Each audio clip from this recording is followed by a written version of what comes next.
Hello everyone, topic start करने के पहले एक छोटा सा इंस्ट्रक्शन। एसएससी जेई के लिए बेस्ट बुक्स और टेस्ट सीरीज का लिंक मैंने डिस्क्रिप्शन में दे दिया है, प्लीज़ चेक इट। अब हम टॉपिक स्टार्ट करते हैं। फ्रेंड्स, इस वीडियो में हम बात करेंगे लॉसेस ऑफ डीसी मशीन, क्या क्या लॉसेस होते हैं और क्यों होता है, किस किस पार्ट्स में लॉसेस होते हैं, वो सब हम डिस्कस करेंगे। तो देखिए, अगर आप प्री के लिए पढ़ रहे हैं तो प्री के लिए क्या क्या इंपॉर्टेंट है वो मैं आपको एक्सप्लेन कर दूंगी। और अगर आप मेंस लिख रहे हैं तो मेंस में 2 क्वेश्चन बनता है। इसमें आपको बोलेगा explain the losses in a DC machine, तो जितना भी मैं आपको पढ़ा रही हूँ वो आपको एक्सप्लेन करना है। सेकंड जो बनता है, इससे कुछ न्यूमेरिकल्स आते हैं मेंस में, आपको लॉसेस कैलकुलेट करने बोलेगा या फिर एफिशिएंसी कैलकुलेट करना पड़ेगा। लॉसेस आपको दिया रहेगा क्वेश्चन में। तो देखिए, आइए हम बात करते हैं losses in a DC machine. तो कितने टाइप के लॉसेस होते हैं एक डीसी मशीन में। तो फर्स्ट हमारा जो लॉसेस बनता है, इसको हम 4 पार्ट में डिवाइड कर लेते हैं। 4 पार्ट में हम लोगों को डिवाइड करना पड़ेगा। और अगर आप मेंस लिख रहे हैं तो आपको मेंस भी इसी तरीके का लिखना चाहिए। देखिए, पहला जो हमारा लॉस होता है डीसी मशीन में वो होता है कॉपर लॉसेस। कॉपर लॉसेस, जैसा कि हम ट्रांसफार्मर में देख रहे थे तो वहाँ पर भी कॉपर लॉसेस होता था, लेकिन डीसी मशीन में स्पेशली जब हम देखेंगे तो उसमें हम लोगों को देखना पड़ता है कि कौन कौन से पार्ट्स में कॉपर लॉसेस होता है। First copper loss. सेकेंड हमारा होता है आयरन लॉसेस। आयरन लॉसेस जिसको हम ट्रांसफार्मर में बोल रहे थे कोर लॉसेस, वही आयरन लॉस है। यहाँ पर आयरन पार्ट, जहाँ जहाँ भी आयरन पार्ट होगा वहाँ पर लॉसेस होंगे। थर्ड हमारा होता है mechanical losses. The third loss is the mechanical loss. जब आप ट्रांसफार्मर पढ़ रहे थे तब आप देख रहे थे कि ट्रांसफार्मर में मैकेनिकल लॉस नहीं होता है, क्योंकि मैकेनिकल लॉस होता है फ्रिक्शन एंड विंडेज लॉस, जो कि सिर्फ एक रोटेटिंग मशीन में होता है। और जैसा कि हमारा ट्रांसफार्मर एक स्टैटिक डिवाइस था तो उसमें ये लॉस नहीं हो रहे थे। तो अगर आप डीसी मशीन पढ़ रहे हैं तो उसमें, इस मशीन में आपको ये एक्स्ट्रा लॉसेस पढ़ने की रिक्वायरमेंट होगी। लास्ट होता है हमारा stray load losses. Stray load losses या फिर स्ट्रे लॉसेस भी आपको लिख सकते हैं, स्ट्रे लॉसेस। तो एक एक करके हम देखते हैं कि कैसे कैसे कौन कौन से पार्ट्स में हमारा आयरन लॉस और कॉपर लॉस होता है, मैकेनिकल लॉस कहाँ कहाँ पर होते हैं। फर्स्ट आप हेडिंग डालिएगा copper loss, copper losses. Copper losses, तो बताइए कहाँ कहाँ पर कॉपर लॉस होने की पॉसिबिलिटी है। तो पहला हमारा कॉपर लॉस होता है armature copper loss. Armature copper loss. Second हमारा जो लॉस होता है वो होता है shunt field copper loss. Shunt field copper loss. Third हमारा जो लॉसेस होता है वो देखिए series field copper loss. Series field copper losses. देखिए, इसका हम लोग डायग्राम से समझ लेते हैं कहाँ कहाँ पर लॉसेस होता है। तो देखिए, इसके लिए मैं आप लोगों के लिए एक कंपाउंड मोटर बनाना चाहूँगी, तब आपको अच्छे से एक्सप्लेन कर पाऊँगी कि कहाँ कहाँ पर लॉसेस होते हैं। देखिए, ये हमारा हो गया लॉन्ग शंट। ये जस्ट एक एग्जांपल है, हर एक मशीन में वैसे ही लॉसेस होते हैं। This is the long shunt DC compound motor. ये हमारा हो जाएगा VT। ये हमारा हो जाएगा आर्मेचर EA, जिसका कुछ रेजिस्टेंस होता है IA। अगर मोटर ले रही हूँ तो मोटर के केस में क्या हो जाएगा, IL हो जाएगा। यहाँ पर हो जाएगा हमारा करंट IA और ISC बोल सकती हूँ। एंड एक्सटर्नल रेजिस्टेंस आप ऐड कर रहे हैं सीरीज में, जिसको हम RSC बोलते हैं। This is RSH and this is ISH। तो ये मैंने मोटर बनाया, आप जनरेटर भी ले सकते हैं, क्योंकि टॉपिक हमारा है losses in a DC machine. तो मशीन कहने का मतलब है जनरेटर में भी सेम लॉस होगा एंड मोटर में भी सेम लॉस होगा। तो ये it is just a method of explanation. अब आप देखिए, अगर कॉपर लॉस है तो आर्मेचर कॉपर लॉस, ये हमारा हो गया आर्मेचर। इससे हमारा करंट फ्लो है IA, रेजिस्टेंस हमारा RA है। तो इससे जो लॉस होगा वो हो जाएगा हमारा IA square RA। IA square RA losses हो जाएंगे। Armature copper loss.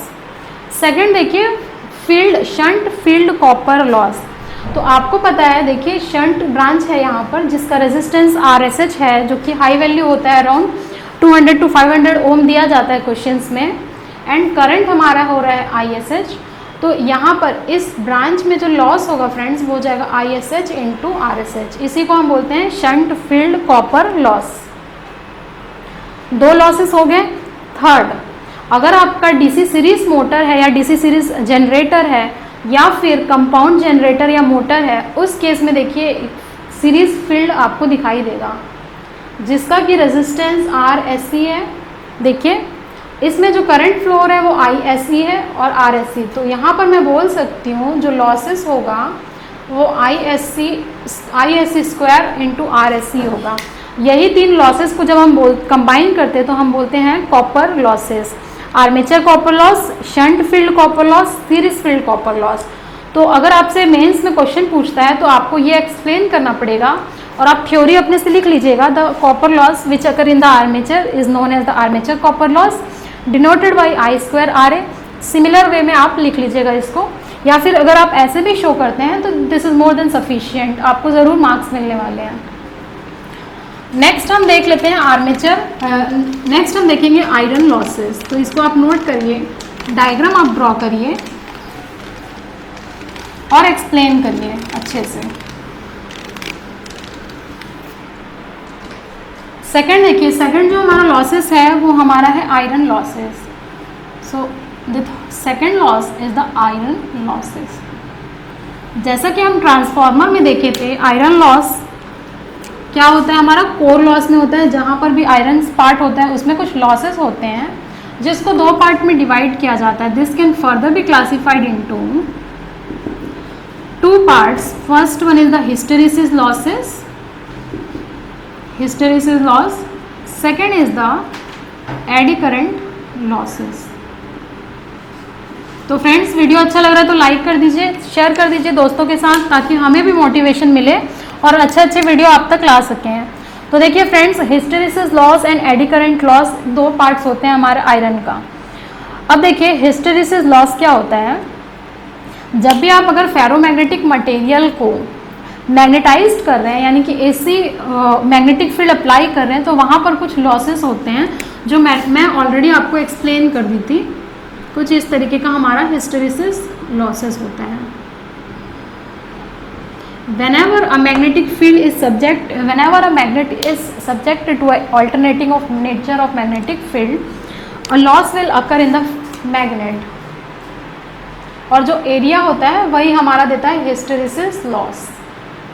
तो इतना आपको डिटेल एक्सप्लेनेशन यहाँ पर नहीं देना है। अगर आपको अलग से पूछता है कि हिस्टेरिसिस लॉस आप एक्सप्लेन करिए, तब आपको ये एक्सप्लेन करना पड़ेगा हिस्टेरिसिस लॉस।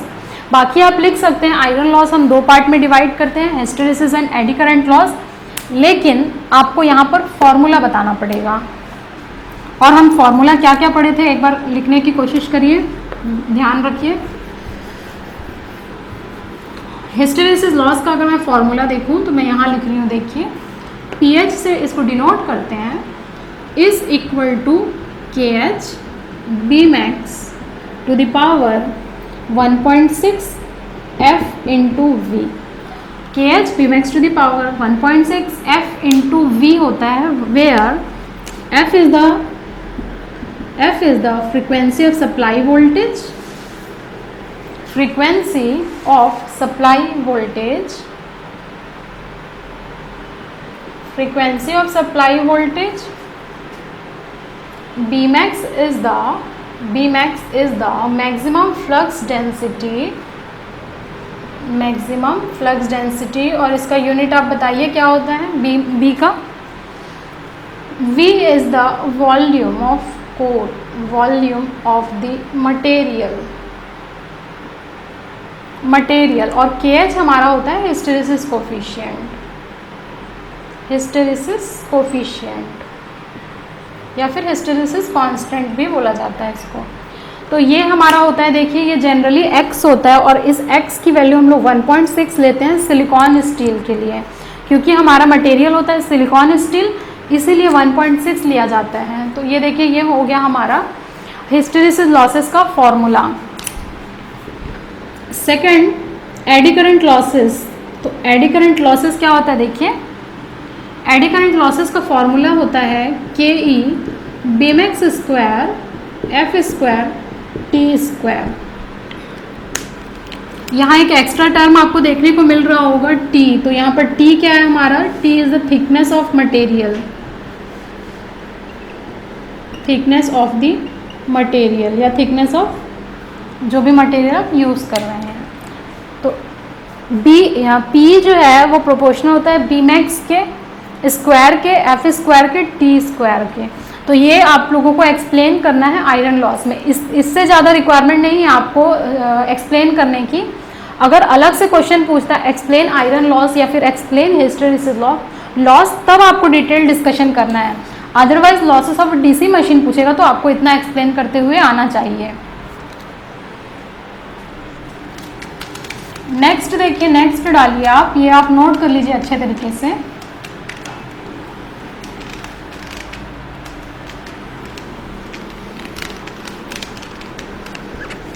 और देखिए आयरन लॉस कभी भी डिपेंड नहीं करता है लोड के साथ, लोड के साथ सिर्फ डिपेंड करता है हमारा कॉपर लॉस, वो भी हम बात करेंगे लॉसेस का। आयरन लॉस हमेशा कांस्टेंट होता है, डिपेंड नहीं करता है हमारा लोड के ऊपर, जैसा कि हम ट्रांसफार्मर में भी देखे थे iron loss remains constant irrespective of load. Third आपको डालना है मैकेनिकल लॉसेस, मैकेनिकल लॉसेस। तो देखिए जब आप ट्रांसफार्मर पढ़ रहे थे तो वहाँ ये लॉसेस मैंने डिस्कस नहीं किया था, क्योंकि वहाँ पर एक स्टैटिक डिवाइस है तो वहाँ पर कुछ इस टाइप का लॉसेस नहीं होता है। Mechanical losses occurs always in a rotating machine, rotating machine, rotating machine. it is absent in a static device, for example transformer, तो देखिए इसीलिए ट्रांसफार्मर के efficiency as compare to other motors या machine ज़्यादा होती है, क्योंकि उसमें ये लॉसेस नहीं होता। Mechanical loss is zero for a transformers, hence efficiency will be more for a transformer of the same power rating। ये हो गया हमारा first point. Second point, this is the first point. Second point, mechanical losses can further be classified into two types, friction losses first, second windage losses, windage losses. तो इसी को हम बोल देते हैं फ्रिक्शन विंडेज लॉसेस। कभी भी आप पढ़ते होंगे तो ऐसा सुनने को आता होगा फ्रिक्शन एंड विंडेज लॉस एक साथ पढ़ा जाता है, उसी को हम बोलते हैं मैकेनिकल लॉसेस, मैकेनिकल लॉसेस। तो फ्रिक्शन लॉसेस क्यों होता है, देखिए फ्रिक्शन क्यों होता है, देखिए बिकॉज फ्रिक्शन होने लगता है, फ्रिक्शन बिटवीन द बियरिंग्स अगर लगा है हमारे मशीन में तो उसके बीच में कुछ फ्रिक्शन आता है, घर्षण होता है, जिसकी वजह से वहाँ लॉसेस क्रिएट होता है और हमें लुब्रिकेशन यूज़ करना पड़ता है। तो इस लॉसेस को हम बोलते हैं फ्रिक्शन लॉसेस, जो कि मैकेनिकल लॉसेस के अंदर पढ़ा जाता है। विंडेज लॉसेस क्या होता है, windage losses is due to the air friction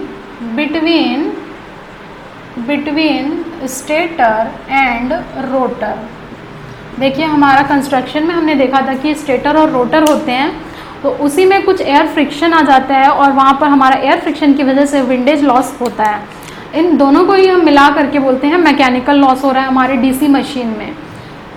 तो mechanical loss can be classified into two categories, friction and windage losses.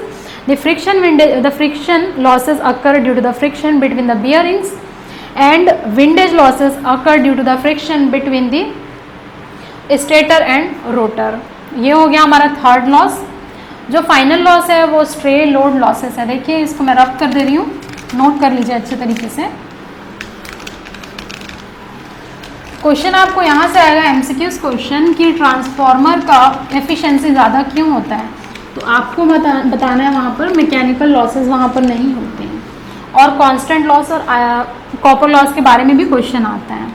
तो देखिए फोर्थ हमारा लॉसेस है स्ट्रे लॉसेस। जो लास्ट हमारा लॉसेस होता है हम उसको बोलते हैं स्ट्रे लॉसेस, जो कि इग्नोर किया जाता है जनरली, ज़्यादा नहीं होता है। Stray losses, It can also be further classified into stray iron losses, second stray copper losses. अब देखिए स्ट्रे आयरन लॉसेस क्यों होता है हमारा, क्योंकि स्ट्रे आयरन लॉसेस होता है due to cross magnetization of armature reaction. तो देखिए आर्मेचर रिएक्शन मैंने डिस्कस किया था और वहाँ पे बताया था क्रॉस मैग्नेटाइजेशन क्या होता है। आपको बस ये ध्यान रखना है कि स्ट्रे आयरन लॉसेस ये होता है cross magnetization effect of armature reaction की वजह से। नेक्स्ट स्ट्रे कॉपर लॉसेस, ये होता है ड्यू टू स्किन इफेक्ट। ये हम ट्रांसफॉर्मर में भी देखे थे। ये इतना इम्पॉर्टेंट नहीं होता स्ट्रे लॉसेस, सिर्फ आपको बस समझ में आना चाहिए कि ये क्यों होता है। स्किन इफेक्ट मैं बता देती हूँ आपको, आप पावर सिस्टम में पढ़ेंगे। जब भी आप AC अप्लाई करते हैं, व्हेन AC इज अप्लाइड, जब AC हम अप्लाई करते हैं, सपोज ये हमारा कंडक्टर है, इसमें हम AC अप्लाई कर रहे हैं ऑल्टरनेटिंग करंट, तो क्या होता है हमारा नॉन यूनिफॉर्मिटी की वजह से इंडक्टेंसेस की बाहर और अंदर में अलग अलग इंडक्टेंस होते हैं, उसकी वजह से हमारा सरफेस में ही सिर्फ हमारा करंट फ्लो होता है। इसी को ही हम बोलते हैं स्किन इफेक्ट। स्किन में हमारा करंट फ्लो होता है और जिसकी वजह से हमारा रेजिस्टेंस बढ़ जाता है, और रेजिस्टेंस बढ़ने की वजह से हमारा क्या होता है, लॉसेस होते हैं मशीन में। रेजिस्टेंस इज इंक्रीज्ड, रेजिस्टेंस बढ़ जाता है तो हम बोलेंगे वहाँ पर पावर लॉस होता है, पावर लॉस होता है। और इसका डिटेल्ड एक्सप्लेनेशन आपको पावर सिस्टम में पढ़ाया जाएगा कि स्किन इफेक्ट क्या होता है, उसके कंसिक्वेंसेस क्या होते हैं और उसको अवॉइड करने के लिए हम क्या क्या तरीका अपना सकते हैं। तो स्किन इफेक्ट की वजह से हमारा स्ट्रे कॉपर लॉसेस होता है। तो देखिए ये चारों लॉसेस मैंने आपको एक्सप्लेन कर दिया हुआ है। इसमें अब मैं आपको बताऊंगी कांस्टेंट लॉसेस क्या होते हैं एंड वेरिएबल लॉसेस क्या होते हैं, और क्वेश्चन वहाँ से आपको पूछा जाता है। इसको आप नोट कर लीजिए। इसको नोट करने के बाद आप हेडिंग डालिए कांस्टेंट लॉसेस। एक तरफ लिखिएगा कांस्टेंट लॉसेस और एक तरफ आप लिखिएगा वेरिएबल लॉसेस, तो आपको ज़्यादा अच्छे से समझ में आएगा कौन कौन से लॉसेस हमारे कांस्टेंट होते हैं, कौन कौन से लॉसेस हमारे वेरिएबल होते हैं।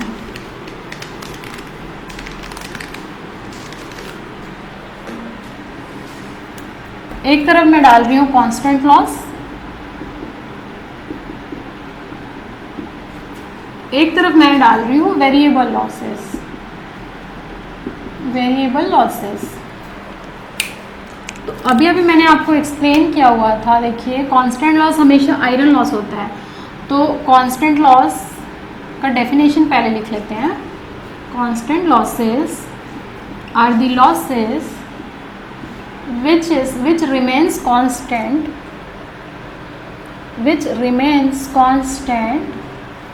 irrespective of load, यानी कि आप लोड बढ़ाएं या कम ज़्यादा करें उससे कोई फ़र्क नहीं पड़ता। irrespective of load it will remain constant। Similarly आप वेरिएबल के लिए भी एक्सप्लेन कर दीजिए। Variable losses are the losses which vary according to the load।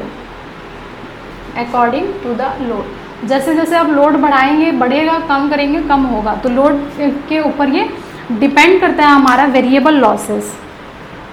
अब इसमें क्या क्या पॉइंट्स हैं, कौन कौन से लॉसेस इंक्लूड होते हैं। तो देखिए कांस्टेंट लॉस को आप रिप्रेजेंट कर सकते हैं पीके से, या फिर किसी बुक में पीसी से भी रिप्रेजेंटेशन का तरीका होता है, तो इससे आपको कंफ्यूज नहीं होना है।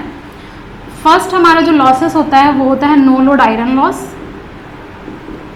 या फिर ओनली आयरन लॉस भी लिखिए, कोई दिक्कत नहीं है, क्योंकि आयरन लॉस कभी भी डिपेंड नहीं करता हमारे लोड के ऊपर। सेकंड हमारा कांस्टेंट लॉस होता है मैकेनिकल लॉसेस। और अभी हमने देखा था मैकेनिकल लॉस में हम क्या क्या पढ़ते हैं, friction loss plus windage loss. Friction loss plus windage loss हमारा मैकेनिकल लॉसेस है। ये कभी भी लोड के ऊपर डिपेंड नहीं करेगा। फ्रिक्शन अगर होना है बियरिंग में तो होगा, एयर फ्रिक्शन होना है स्टेटर और रोटर में तो वो भी विंडेज लॉस होगा, डिपेंड नहीं करेगा लोड के ऊपर। थर्ड हमारा होता है shunt field copper loss. Shunt field copper loss. अब आप सोच रहे होंगे कि ये कांस्टेंट क्यों होता है, क्योंकि देखिए ये अगर हमारा आर्मेचर हो गया, ये इसके शंट में हम लोग लगाते हैं जिससे करंट फ्लो होता है ISH और IRSH इसका रेजिस्टेंस होता है। तो देखिए लोड हमेशा इस ब्रांच में होता है, इसमें ये आप कैसे भी करेंगे तो कांस्टेंट होगा VT अपॉन RSH। देखिए VT कांस्टेंट होता है, RSH कांस्टेंट होता है, इसीलिए ये लॉस हमेशा कांस्टेंट होगा। सो ये हो गया हमारा 3 loss constant, iron loss, mechanical loss, shunt field copper loss. इसको आप नोट करिए। इसको नोट करने के बाद देखिए वेरिएबल लॉस क्या क्या होते हैं। तो पहला वेरिएबल लॉस, इसका रिप्रेजेंटेशन का मैं तरीका बता देती हूँ। PV से सफिक्स में आता है स्मॉल v, इसी ये रिप्रेजेंटेशन का तरीका होता है हमारा वेरिएबल लॉस का। इसके अंदर क्या क्या आता है देखिए, armature copper loss, armature copper loss first तो ये हो गया। Second series field copper loss, series field copper loss variable होता है क्योंकि देखिए हमारा IA वेरिएबल हो जाता है लोड के हिसाब से। अगर लोड बढ़ाएंगे तो हमारा आर्मेचर करंट बढ़ता है, कम करेंगे तो कम होता है, इसीलिए ये होता है variable loss, armature copper loss. Second series field copper loss. तो देखिए यहाँ पर अगर मैं सीरीज कनेक्शन लगा दूँ इस डायग्राम में तो ये हो जाएगा हमारा RSC और इसका करंट भी होता है IA। तो अगेन देखिए ये वेरिएबल है क्योंकि IA ही फ्लो हो रहा है सेम ब्रांच में। तो ये दोनों होता है हमारा कांस्टेंट एंड वेरिएबल लॉसेस। लिख लीजिए क्या क्या होता है। PC इक्वल टू देखिए आयरन लॉस जिसको मैं बोलूँगी PI प्लस मैकेनिकल लॉस जिसको मैं बोलूँगी friction windage loss plus shunt field copper loss जिसको आप PSH बोल सकते हैं। ये होता है हमारा तीनों ही लॉस से। देखिए 3 लॉस हो गए। यहाँ पर हमारा PV क्या बनेगा, देखिए PV हमारा बनेगा यहाँ पर IA square RA loss plus ISC square RSC loss. ये हो गया हमारा टोटल, ठीक है। ये कांस्टेंट एंड वेरिएबल लॉस हो गया। एक छोटा सा टॉपिक और है कंडीशन फॉर मैक्सिमम एफिशिएंसी, उसको भी आप देख लीजिए। यहाँ से मैं रब कर रही हूँ।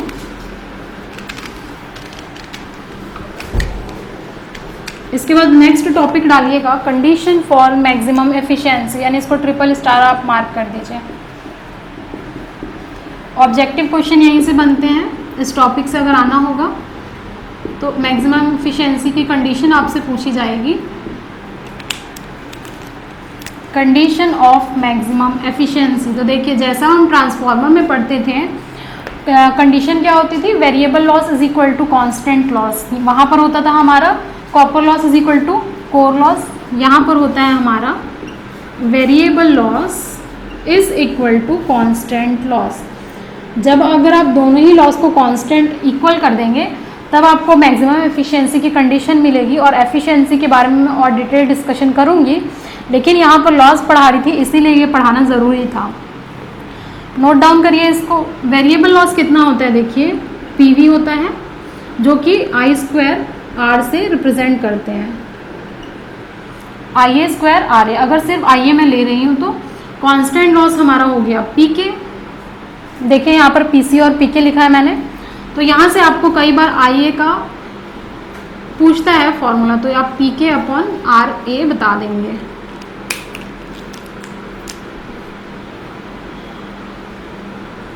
ये हो गया हमारा IA का फॉर्मूला। और इसको आप ऐसे रिप्रेजेंट कर सकते हैं I is equal to under root of PK upon R, PK upon R। क्योंकि देखिए IA सिर्फ अगर मैंने आर्मेचर कॉपर लॉस लिया है तो IA स्क्वायर RA हो जाएगा, और अगर इस दोनों को इंक्लूड किया है तो मैंने उसको I से रिप्रेजेंट किया है और PK अपॉन R हो जाएगा। तो कंडीशन आपको सिर्फ ये ध्यान रखना है कि variable loss is equal to constant loss होगा, variable loss is equal to R V, इसको आप कर लीजिए, आर वी हो जाएगा ये,